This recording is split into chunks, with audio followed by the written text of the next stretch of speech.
So going fast forwarding to today, the sober recovery community has given me so many gifts. Big ones is my self-esteem.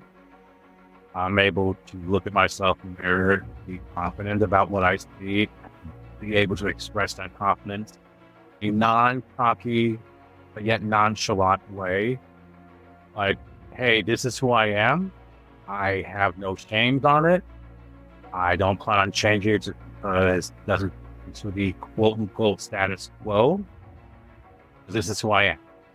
Hey there, super sober heroes. It's your host, Sober Steve, the podcast guy, here with 1,102 days sober. And I am so grateful for my third year sober that I celebrated last week that I'm going to continue talking about it in this week's episode because it is something that was a really big deal for me as a chance to kind of look back and reflect on the past 3 years. So much has changed since I would drink every single day and wake up so miserable and have that cycle over and over and over again, that I love that now I get to explore ways that people stay sober and live awesome, sober, terrific, heroic lives. That's why I'm so excited to bring to you my interview today with Richard, who I interviewed a couple weeks ago, and we went over the 3 T's of his sobriety, told in a really engaging way that I really loved, so I'm excited to share that with all of you. But yes, I'm also going to reflect a little bit more because I shared in last week's episode some of the highlights from the Ask Me Anything that occurred on our Instagram page, as I'm having more conversations going on there as I kind of test things out before I bring them here to all of you. But one of the things that I also got to do when celebrating my anniversary is to share at a couple meetings, because I do use 12-step programs. Mine saved my life. And so the way that I pay that forward as I'm going each day to get my medicine is to share when I can, including opportunities to lead for meetings. I got to do that twice last week, both of them in very different ways. One, a very local group with a older population that's a little more reserved, and then I had my leather and kink meeting the following night. So 2 very opposite ends of the spectrum, one where you're not supposed to curse in your shares, and one where if you're not cursing, what's wrong with you type of things. So love to be able to explore my story and tell it kind of through those 2 different perspectives. And the one thing that kind of tied them both together is just how much not only did I grow at first during that first year of sobriety when I was really learning how to heal like the hurt that the things that I would drink over, because once I learned how to physically stop drinking every single day, which was hard enough going through the detoxes and wondering what was wrong with me and not understanding all of the things, as I'm trying to understand things from meetings and concepts and prayers and all these things, it was a very overwhelming time where I was very much learning how to survive.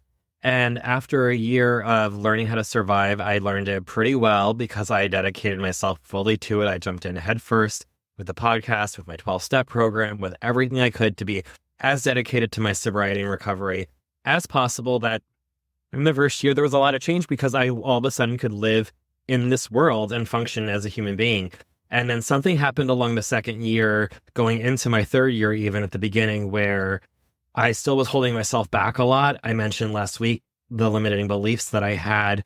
Looking at this time last year, early June, I had just passed my second year, or I was starting my third year of sobriety, and I was getting ready for a service commitment that had me miserable. I was going to meetings where they're great meetings, but I was going to only beginners meetings. So I was only hearing beginners day in and day out. And I wasn't really having people that had a lot of sobriety in my life that I was like looking up to and talking with on a regular basis. And it was all strictly virtual. So I hadn't really, even 2.5, 3 years almost sober, hadn't really experienced what that was like. And so here I am last November, where I was like, all right, I'm going to start going to in-person meetings and finding my community of sober people locally, and also doing other things locally, like doing kickball and going to the gym and volunteering with a youth organization.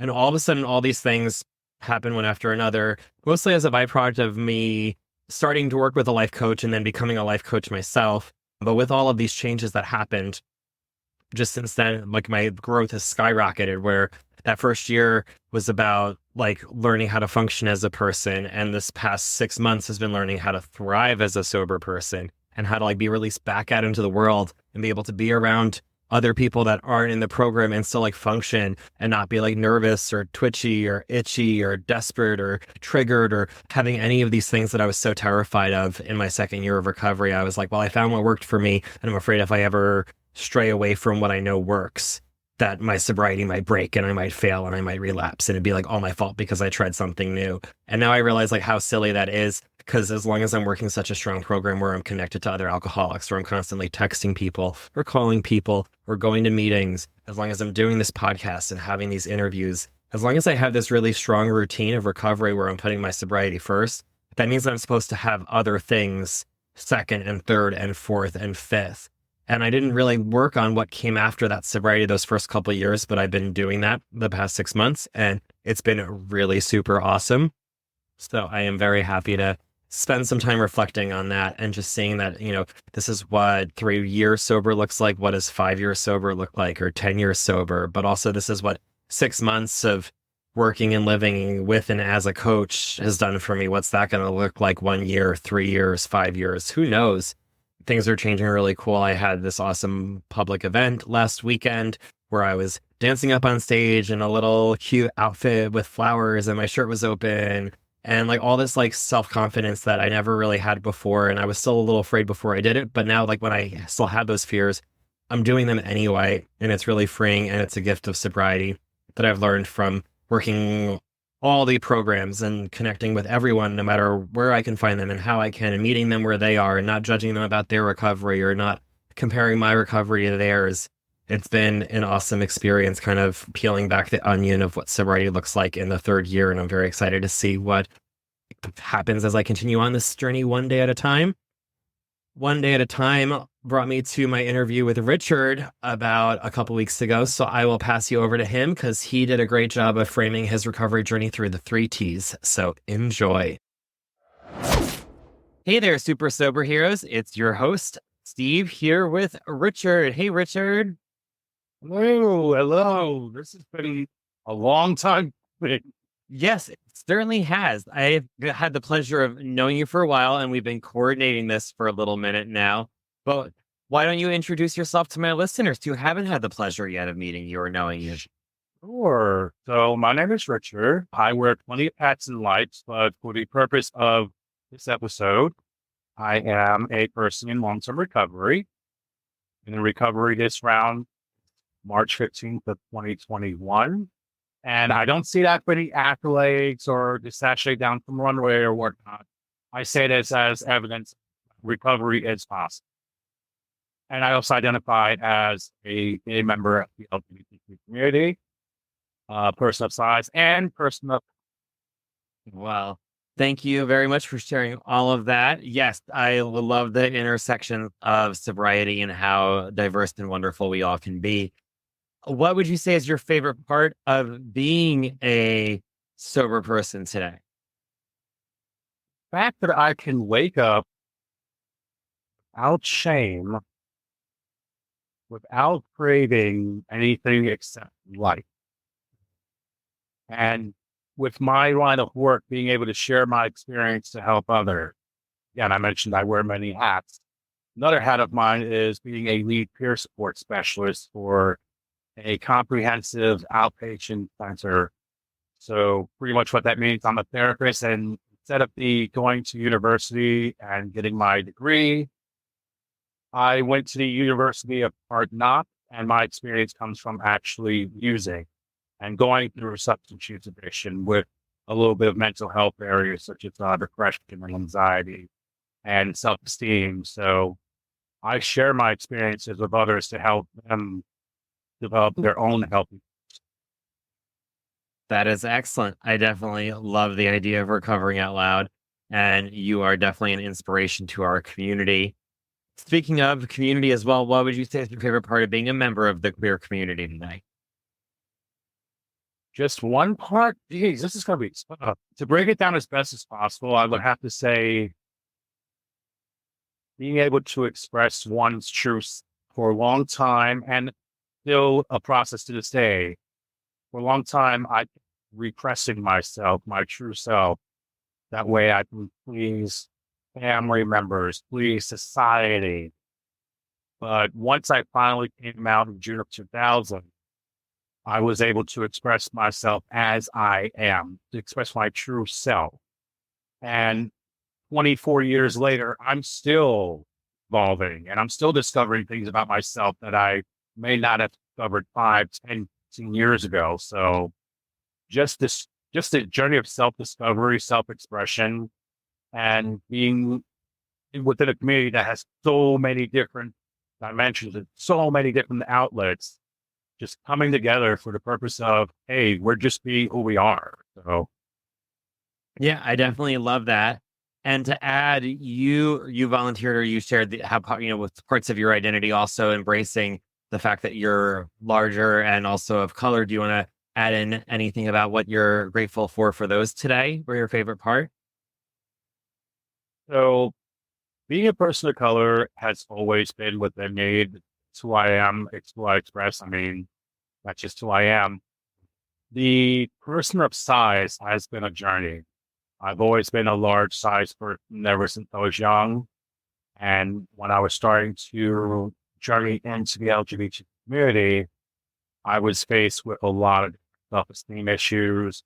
There wasn't that much representation back then in terms of people's size and trying to fit in and just going through the process of losing weight as fast as I can. That's part of the reason,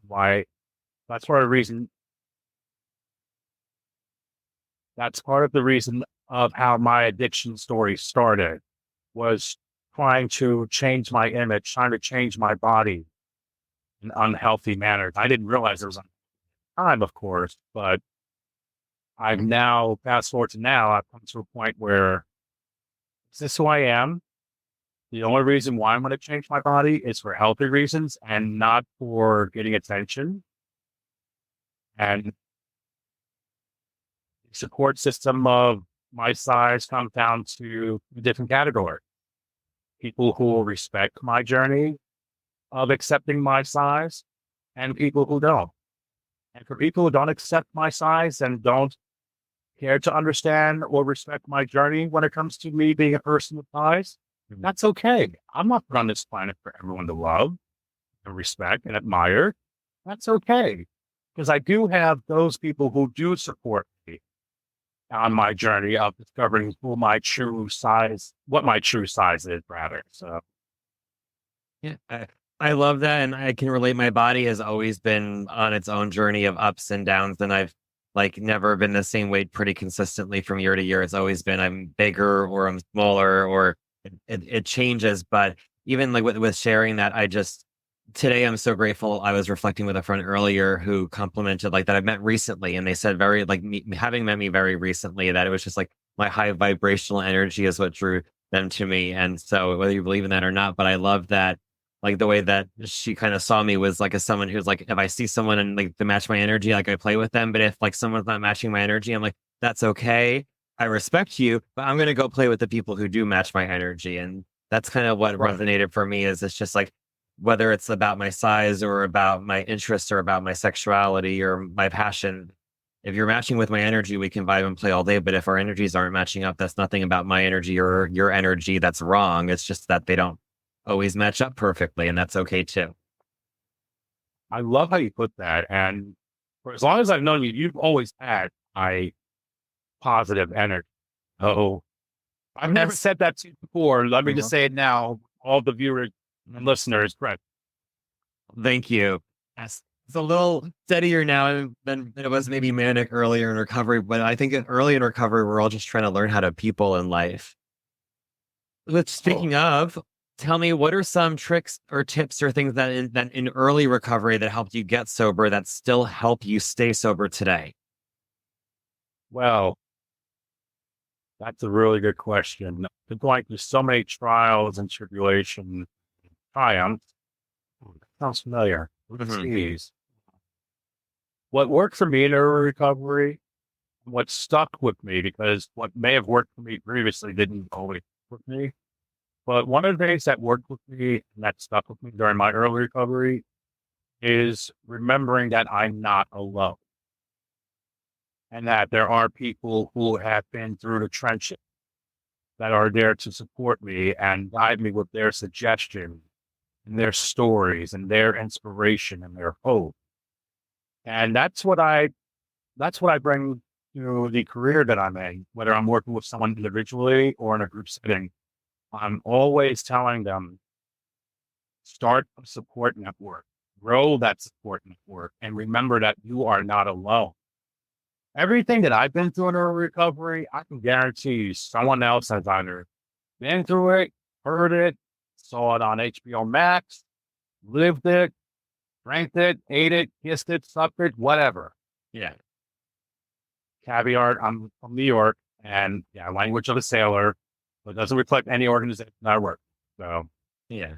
No, that's definitely something that I definitely can resonate with. And you mentioned triumphs, tribulations, and a whole bunch of three T's: trials, tribulations, and triumphs. Why don't you tell me about these three T's of sobriety and why you love them so much? As what do you call those? Like like the thing you. Anyway, why don't you tell me about the three T's of sobriety? So the three T's, trials, tribulations, and triumphs, it originated from a Facebook group I'm a part of called Here Queer Sober. And a question popped up about what are three words that describe your recovery? And instantly I thought of trials, tribulations, and triumph. And that came from the fact that this is not my first round in recovery. I've had multiple rounds of recovery over the past, say, 15 years. And those rounds of recovery involved a lot of trials, a lot of tribulation, and then because of the hard work that I put in once I took recovery seriously, a lot of triumph. Well, so that's where it originated from. And that's pretty much has become the new title of my book once I do finally set out to write a book about my life. Originally, the title was called Don't Let the Glasses Fool You. I might still add that to the title, come up with Don't Let the Glasses Fool You, my three T's of trials, tribulations, and triumphs. Kind of like Dr. Strangelove or how to love the bomb. How I learned to love the bomb. Yeah, I love that. And tell me, with the trials, with having overcome so many trials and knowing that you have more trials ahead of you, as long as we keep staying sober one day at a time, what is a lesson you've learned about how to overcome these trials while being true to yourself? So I would honestly have to say it's still a process. My trials may look now compared to in early recovery. The one common factor is just looking at myself and saying, I can get through this because I'm not alone. So it goes back into support and my support. Yeah, excellent. And I mean, support is so huge. I know that when I was in my addiction, I suffered alone, and even the people that were close to me couldn't get too close because then they might know. And then they'd have to tell me, and then I'd have to acknowledge it. And I was just not ready for that. So it was just easier just to shut out the world. But being sober, I am oftentimes amazed at how not only like close the relationships that I have are, but how many of them there can be. What would you say has been something that surprised you about having this sober community and how it's changed your life? Well, as I mentioned earlier, back when I was 18 and I came out, I faced a lot of self-esteem issues, which led to acts of people pleasing and doing whatever it took to get in, not just daily drinking, but also with drug use and risky sexual behavior. Because with me, my addiction also took a turn on my sexual health by all of my inhibitions just opening the door and just putting myself in really, really dangerous, really risky situations of a sexual nature. Stuff that I would normally think twice about, I would just jump right in without even thinking. So going fast forwarding to today, the sober recovery community has given me so many gifts. Big ones is my self-esteem. I'm able to look at myself in the mirror, be confident about what I see, and be able to express that confidence in a non-cocky, but yet nonchalant way. Like hey, this is who I am. I have no shames on it. I don't plan on changing it because it doesn't to the quote unquote status quo. This is who I am. So I'm also amazed on how I'm able to embrace the evolution of myself. I just turned 42 last month, and I can tell you right now, my 40s so far are way different than my 30s, which is especially different from my 20s. So just being able to see that progression and to see that growth and to hear other people tell me about how much growth they've seen in me, it's a huge part of my gratitude was just being able to experience that and being able to experience in sobriety. Yeah, I definitely love that. And I feel like without my sobriety, I wouldn't be able to be growing. I almost look back at what like the last 5 to 6 years of like my drinking was, and so much of it was like the same day in and day out, like that there wasn't really a chance for me to grow. And I might change my settings or I might change my job from one job in the industry to the same job in the industry at a different place. And like I would try these things that were basically trying the same thing over and over again, just with a different like slab of paint over it and trying to pretend it's a new situation when it wasn't, and then like wondering why I was still miserable, but like there wasn't change. And now it feels like every single time I take a moment to look behind me, that the world is different now than it was a month or even two ago. And it's weird when like, yeah, before it feels like I'd be in the same routine for years on end. And now it's like from month to month, even my life can change. Have you experienced that? Yes, and the first part, what you said about doing the same thing, expecting something different, perfect definition of insanity, right? Yeah, I could relate to. I mean, for me, I was doing the same drugs over and over again. I think, oh well, finally gonna get it. I'll be able to use normally. Reality, I was getting job loss for avoiding me left and right. Eviction notice, a health scare. So now I'm not going to say normal because it's 2024. What is normal? Who wants to be Well, normal anymore? I don't want to right, be normal. right. So what I consider my daily routine now, waking up, being immersed into my recovery, going to work, and being happy to wake up and be excited to go to work instead of, oh my goodness, what time that clock out today? That I can exit the bar, or oh man, I really call my dope boy and all that. Now I wake up in the morning, like, who do I get to help? And the best part is I don't look at it as work. I call it a career, but I also consider it something that I'm passionate about that I just happen to get paid for every so often in order for me to take care of natural things like bills and stuff and to enjoy life. So that's my routine now. It's just waking up and looking forward to whatever comes my way, knowing that no matter what happens, I'm going to make it because of my tools and my support. Yeah, I know you're gonna make it. You are doing an awesome job every day, and I love how inspirational you are online. I know how hard, cause I try and do that as well, how hard it can be sometimes when you might wake up and you're not necessarily feeling on the inside like you want to be that happy person online, but knowing that sometimes we push ourselves a little bit further than we normally would, it makes a big difference to the people that see it, even the ones who never hit like or never make a comment. So just know that what you do online definitely makes a big difference for people every day too, in addition to the work you're doing professionally. I definitely appreciate that. I don't do it for any accolades. I don't do it for recognition. I do it because someone stepped in and helped me. So this is my way of paying it forward.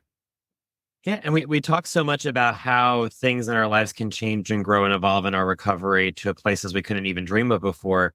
And you did mention how, like many of us, like alcohol and sex can get very tricky and very dark and very tangled. What's that process been like for you untangling it?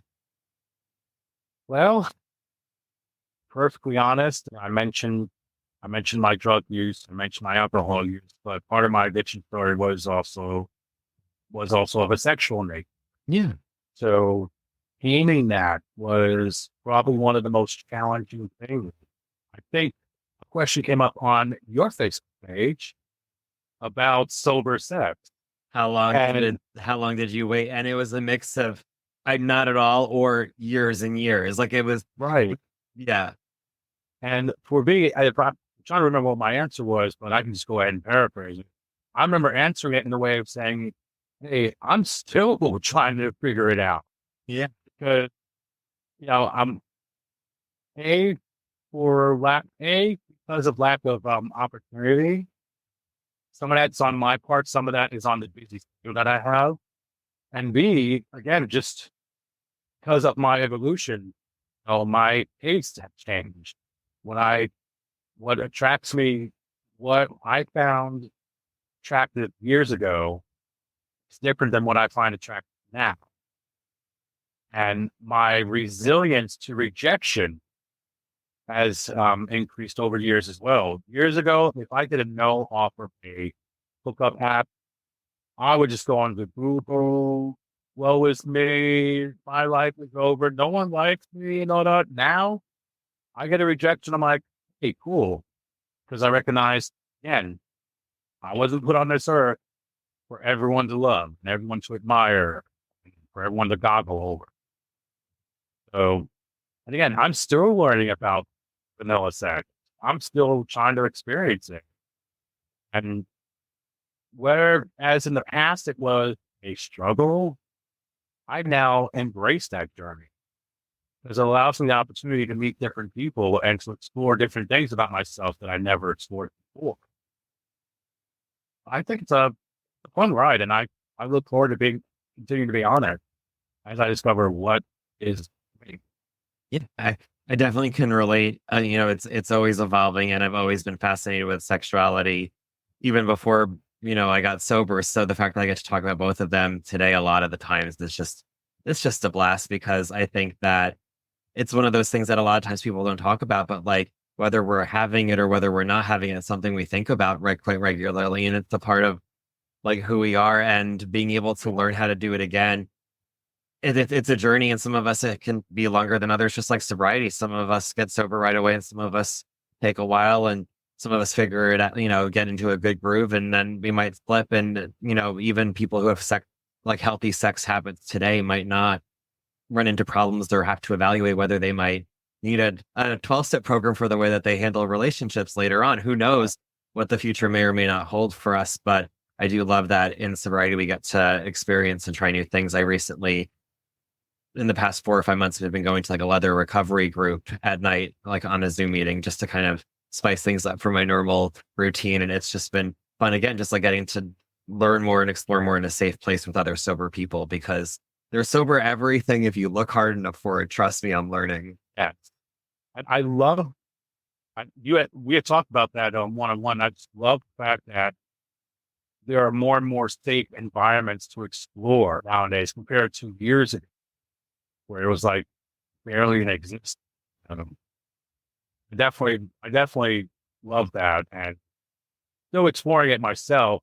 But at least I know that I can do it in a safe environment as opposed to just jump right into the hookup app, which I'm not against hookup app, but just like with anything in life, some people it works perfectly for them.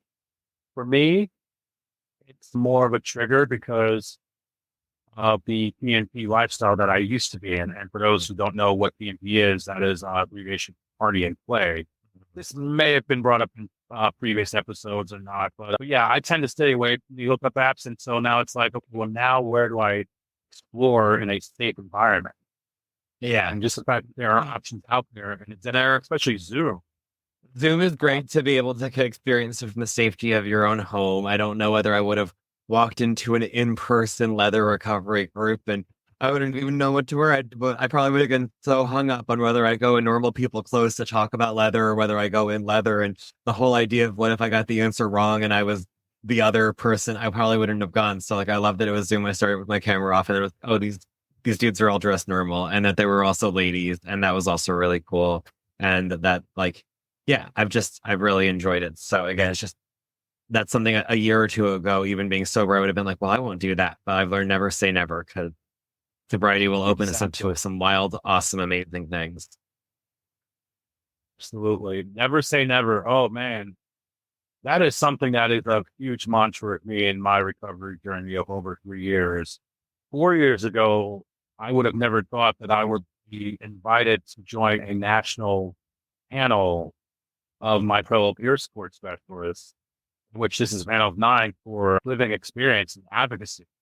2 years ago, I would have never thought I would be invited to go to St. Louis, Missouri, to speak at a national conference. And tomorrow I'll be speaking at an education summit with a couple of other peer support specialists. You would have told me that I would be in a lead peer position, interviewing and hiring peers to help those in recovery, and to just be comfortable in recovery and within the community. I would have thought you were crazy. Again, you said it, you hit the nail on the head. Never say never. Exactly. And with all of those triumphs, bringing it back to your T's, what would you say is one triumph that you're looking forward to and you're working toward? Well, there's actually quite a few. And tomorrow I'm at an education summit with over 150 people in the mental health field. And I get to be part of a panel of 4 people to talk about peer support and connect that with the LGBT community. The triumph there. Another triumph, something I would never have thought possible. About 11 years ago, I received my associate's degree in broadcasting, and I thought that was going to be my education. But ever since being in this round of recovery and with the career field I'm in, I'm currently in school right now to get my bachelor's degree in human services. Where is that going to take me in terms of my career? I have no idea. Just as most recovery rooms, I'm on the one day at a time mantra. So looking forward to that. Never thought I would go back to school. Especially at my age. You hear people going back to school at any age, successful about it. For me, it was just something I never thought of before recovery. And in terms of my journey being a person of size, recent triumph, I went to the doctors this past Tuesday and found out that I went from 360 in January. And I'm currently at 337. Awesome. So thank you. I'm really happy with that. Because part of my health story is I'm also a type 2 diabetic, so it's a challenge trying to lose weight. And just being able to be open-minded, which one thing in recovery is to be open-minded. So to be open-minded to different health tips and suggestions and being able to incorporate that with my busy schedule and seeing the result, feel lighter, my waist size, my belt's a lot looser, I have more energy, and it just motivates me to keep going. And it also motivates me to discover a new group of people who are through a variety of levels and see what's working for them and get it with them. And I also was thinking maybe not this current season, but maybe a future season of me joining a local song.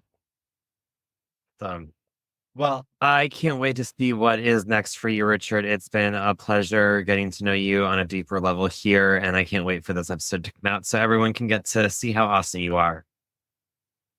This has been years in the making, and most recently, plenty of trials as well, just to get to this point. Technology is fun, isn't it? Oh, it's wonderful. Well, speaking of technology, how can listeners use their technology to find and follow you everywhere? Well, I am on Facebook. You can locate me at Richard Damien Addison. That's Damien. I also have Instagram. I need to clean up somehow I have 2 Instagram profiles. So look for the same picture that's on my Facebook, which is a photo shoot, professional shot of myself behind a blue background. Excellent. I will link over to both in the show notes then, so people can find you and follow you on Facebook and Instagram just by clicking on over. All right, excellent. Well, thank you so much, Richard, and we'll have to have you back on soon. Welcome to the Gay A family. Thank you. And welcome back. Richard was such a great guest to have. I am so privileged to have him as part of my recovery community. I hope you enjoyed my interview with him as much as I enjoyed it. Go follow him if you're not following him already. And while you're at it, make sure you're engaging with us on all the social medias. We go live on episode release days, but we also are doing regular content I always do a whole lot the first couple days after these episodes come out to try and help get the word out that these exist. But then there's social media content going on all week long in my stories, in my reels, everything. So check out Gay A Podcast wherever you social, but especially on Instagram. And until next time, stay sober, friends.